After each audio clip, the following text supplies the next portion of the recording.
pada pembahasan yang pertama, yaitu mengenai struktur dan fungsi lipid. Mari kita mengetahui bersama mengenai struktur dan fungsi lipid.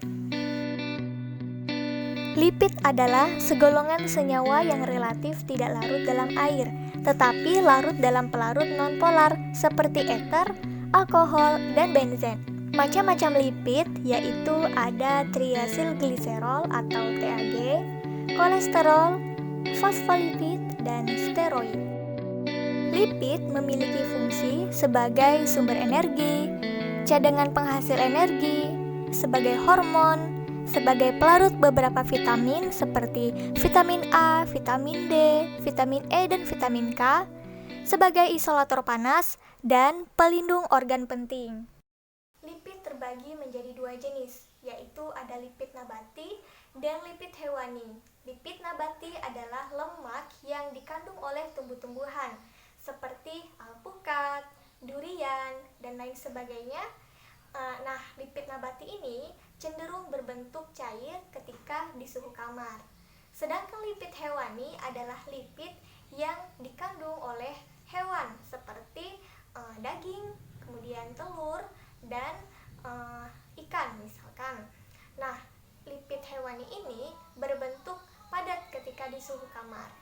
Berikut ini merupakan perbedaan lemak dan minyak. Struktur lipid berdasarkan struktur kimia.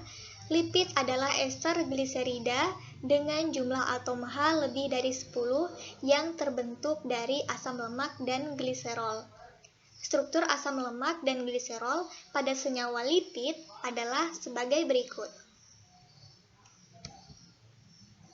Nah, berdasarkan struktur trigliserida, lipid dibagi menjadi dua jenis, yaitu lemak dan minyak. Lemak dan minyak tergolong senyawa trigliserida atau triasilgliserol yang berarti senyawa yang memiliki 3 gliserol. Belum terjadi proses pencernaan lemak yang signifikan pada mulut dan lambung. Namun, enzim lipase lingual yang dihasilkan pada kelenjar ludah bawah lidah memasuki lambung menjadi enzim lipase lambung yang berfungsi untuk meminimalkan ukuran lemak. Pencernaan lemak yang utama terjadi di usus halus. Proses pencernaan tentunya selalu melibatkan air. Seperti yang telah kita ketahui bahwa lemak sukar bercampur dengan air. Maka dari itu, perlu proses emulsifikasi lemak terlebih dahulu agar selanjutnya lemak dapat dicerna dan diabsorpsi. Proses emulsifikasi diawali ketika lemak mulai memasuki usus halus. Suatu hormon yang disebut hormon kolesitokinin kemudian memberi kode pada kantung empedu untuk menghasilkan cairan empedu. Cairan empedu inilah yang mengemulsi lemak menjadi bentuk yang lebih kecil, hingga 300 kali lebih kecil. Kemudian dengan bantuan enzim lipase, pankreas, lemak dihidrolisis menjadi gliserol dan asam lemak. Hasil hidrolisis ini menjadi misel atau butir-butir lemak dengan bantuan garam empedu. Proses pemakaian asam lemak sebagai bahan bakar ada 3 tahap, yaitu tahap yang pertama adalah mobilisasi triasilgliserol, yang kedua adalah aktivasi dan transportasi asam lemak, dan yang ketiga adalah pemecahan asam lemak menjadi asetil koenzim beta oksidasi. Metabolisme gliserol yaitu gliserol yang terbentuk pada lipolisis, diabsorpsi oleh liver, difosforilisasi dan dioksidasi menjadi dihidroksiaseton fosfat. Diisomerisasi menjadi gliseraldehid trifosfat. Jadi, gliserol dapat diubah menjadi pirufat atau glukosa di hati. Tahapan beta oksidasi asam lemak yang pertama yaitu aktivasi asam lemak. Asam lemak dioksidasi di mitokondria. Asam lemak mengalami aktivasi sebelum memasuki mitokondria. ATP memacu pembentukan ikatan tioster antara gugus karboksil asam lemak dan gugus sulfidril pada asetil koenzim. Reaksi aktivasi berlangsung di membran luar mitokondria, dikatalis oleh enzim asil koenzim A sintetase. Tahapan berikutnya yaitu transportasi asil koenzim A. Gugus asil pada asil koenzim A ditransfer ke gugus OH. Karnitin membentuk asil karnitin yang dikatalis karnitin asil transfasa 1 pada membran luar mitokondria. Asil karnitin melintasi membran dalam mitokondria yang dikatalis oleh enzim translokase. Gugus asil ditransfer kembali ke koenzim A yang berada di dalam matriks mitokondria yang dikatalis karnitin asil transfase 2. Enzim translokase memindah kembali karnitin ke sitosol. Reaksi beta oksidasi terdiri dari 4 proses utama, yaitu dehidrogenasi, hidrasi, dehidrogenasi, dan tiolisis. Pada tahap yang pertama yaitu dehidrogenasi, berperan pada pembentukan rantai ganda antara atom C2, C3, mempunyai akseptor hidrogen FAD+. Antara asam lemak yang berbeda panjangnya, beda pula enzimnya. Nah, pada proses yang kedua yaitu hidrasi. Mengkatalis hidrasi transenoil koenzim A, penambahan gugus hidroksil pada atom C nomor 3.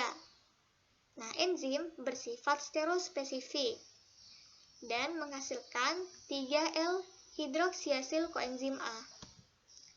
Pada proses yang ketiga yaitu dehidrogenasi, mengkatalis oksidasi OH- pada atom C nomor 3 menjadi keton. Akseptor elektronnya NAD+. Dan pada tahap yang keempat yaitu tiolisis. Beta ketotiolase mengkatalis pemecahan ikatan tioester. Nah, asetil koenzim A dilepas dan tersisa asil lemak koenzim A yang terhubung dengan tiositein ikatan tioester. Dan tiol HS koenzim A menggantikan cystein tiol menghasilkan asil lemak koenzim A dengan pemendekan 2 karbon. Sintesis asam lemak tidak sepenuhnya merupakan kebalikan dari degradasi asam lemak. Nah, dalam sintesis asam lemak terdapat enzim yang berbeda yang bekerja dalam reaksi yang berlawanan, yaitu antara biosintesis dan degradasi. Nah, sintesis asam lemak pada prokariotik dan eukariotik adalah sama. Nah, berikut ini merupakan perbedaan jalur sintesis dan degradasi asam lemak. Perbedaan jalur sintesis dan degradasi asam lemak. Sintesis asam lemak terjadi di sitosol, sedangkan degradasi asam lemak terjadi di matriks mitokondria. Bentuk senyawa antara pada sintesis asam lemak terikat secara kovalen pada karir gugus esil yang dinamakan ACP, yaitu acyl carrier protein. Sedangkan bentuk senyawa antara degradasi asam lemak terikat secara kovalen pada koenzim A. Enzim-enzim yang terlibat dalam proses sintesis asam lemak berasosiasi dalam sebuah rantai polipeptida yang dinamakan fatty acid synthesis. Sedangkan enzim-enzim yang terlibat dalam degradasi asam lemak tidak berasosiasi. Kebutuhan oksidator atau reduktor pada sintesis asam lemak memerlukan senyawa reduktor NADPH, dan kebutuhan oksidator atau reduktor pada degradasi asam lemak memerlukan senyawa oksidator NAD+ dan FAD.